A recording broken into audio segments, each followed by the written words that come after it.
When we look at men's fashion today, do you take and understand like the history behind what specifically Black men's fashion looked like and where we are now? Yeah, it is. It's quite wild to see the many avenues that we take it. I know a lot of people say that, like in Black culture, we will turn we'll take a lemon and turn it into lemonade, right? And so when you look at dandyism used to kind of like represent more in a more historical context. It was a representation of the slave master's wealth, right? As someone's car, as someone's pet. And then, through the years, through the decades, it began to be a sign of social mobility, social acceptance, right? Then it became a symbol of protest. To notice that, hey, no, I can dress up, and so on and so forth. So and then to where it's going today, and how we, as Black men in the fashion realm, have picked up certain cues with the pervasive nature of social media, right? We have chosen a lot of the different things, whether it's like Andre 3000, which is, in Andre 3000 started going hyper dandy, early 2000s, but then I think the culture from whether, it's Jay-Z, taking it to more of a business realm, right? And then kind of moving forward to learning about business and learning about economics, and then learning about people like Michael Lee Chin, one of the few Black billionaires, or Bob Johnson, who I had the opportunity to meet. So those are some of the ways that it's kind of permutated, and we've kind of chosen these different lanes. And for me, I'm more on the latter, more on the business side, because from working at Nordstrom, that's what I intersected with a lot of C-suite executives. I took a lot of my cues from them. For sure. There's a lot of power in what you wear. How does that transfer for you? The power is, I'll be honest with you, it's acceptance. It's acceptance. Now, over time, you build more authenticity. When I first got into this, I'll say this industry, going to the tailor shops and going to the alteration shops, it was a way to just look better. But then I noticed how certain men carried themselves and what those men typically were doing. So there was a connectivity. Okay, this guy typically looks put together, whether it's Bernard Arnault, right, the founder of LVMH, whether he is always dressed in a very well-cut, conservative, dark-colored suit, or is it an NBA player who's, as they've started to really transcend their style. But for me, the business realm and the acceptance is huge because, and not to darken the mood, but these really politically charged times, especially starting during the pandemic, I decided to take on a more persona that was more a business foundation and then add some flair to it. And that has kind of become my style, adding more kind of like athleisure pieces to those types of things. And it's had a warm reception. When you first heard of the Met Gala theme, what was kind of your first thought or curiosity?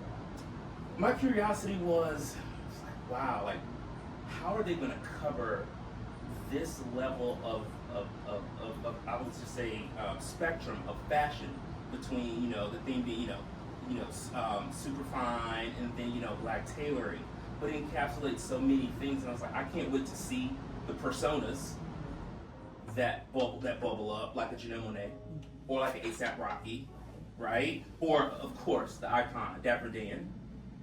So I wanted to see that because obviously I live, breathe, and sleep this every day. But I'm always looking for how do we not caricature ourselves? And for me, that's really important. That's really, really important. I think it has a lot to do with kind of like doing business and dressing in the Southeast.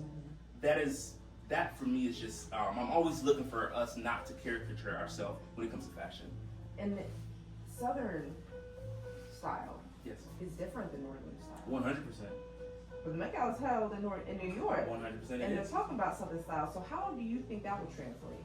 I don't want it to be an oversteer, because what happens around, I'll just say in the Southeast, a lot of our fashion influences come from our early influencers, and our early influencers, pastors. Pastors are kind of like our early influencers You know, these men and women, predominantly men, would stand up in front of these huge mega church congregations, and whether it's Mr. Summerfield or, you know, the gentleman, I think like Word of God, like all of these phenomenal, you know, faith leaders I've never met, but at the end of the day, they influence style. And so my hope is that in New York, you know, at the Met, that is just not the end-all be-all of what Southern fashion or Southern dandyism or Southern tailoring is, right? I know it's updated. You know, I know we have a lot of the faith leaders now. Their suits a little bit trimmer, but there's still little hallmarks. I still see some hallmarks, a little TJ in a lot of them. Right. So it's going to be very interesting to see. I know you mentioned people like Janelle Monáe and A$AP Rocky, who are known to already tap into different parts of style. 100%. And it's men's fashion, but there's a lot of women that are going to be there. Mm-hmm. And I've already seen outside of this a lot of women wearing suits and ties and making that own fashion. Is that something you're surprised to see? I am not surprised to see it, especially how, you know, I know this is a hot topic these days, but how fluid gender roles are. Yeah. Especially like in our economic times, where, you know, a lot of ladies are taking on more of a business role or a leadership, whether it's domestic or professional. Sure. And so for me, it's not very, I'm not surprised to see it highlighted at the Met, but I still have yet to kind of see it embodied, I'll say on the street, Sure. if that makes sense. Okay. Now we know New York is a lot different than Raleigh, North Carolina, here on Glenwood. People Yes. walking around dressed to the T all the time. 100%. But what are you most looking forward to and how that will influence or continue to influence folks here in the South? Well, I hope that it gives people cues on what style details that can elevate their presence. A lot of times we've lost our sense of occasion. And for me, like when you're talking about the Met Gala, you know, highlighting black tailoring, you know, because that was our entry point, is tailoring. Like as we just discussed, you know, being able to inherit, you know, almost a family that had a century-old tailoring and men's store.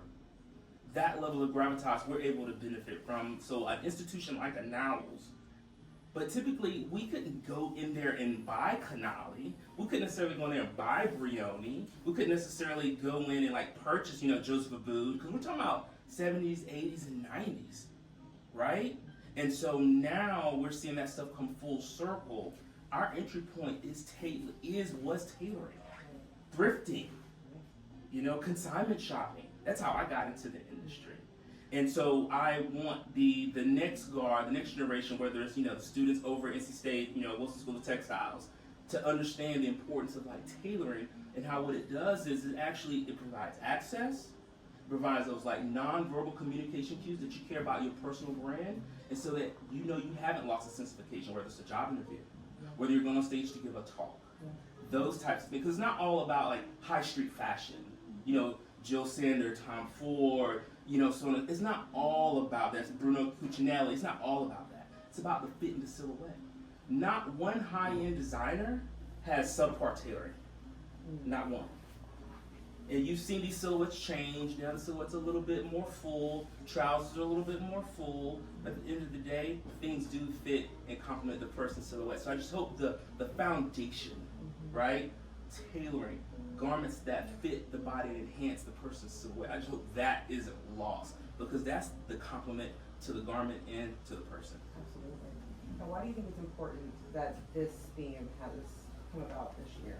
I think it's so important because when you're in a service-based industry, sometimes you have to communicate through your work and through your voice, speaking your truth, that just because you are doing work for someone doesn't mean that you work for someone.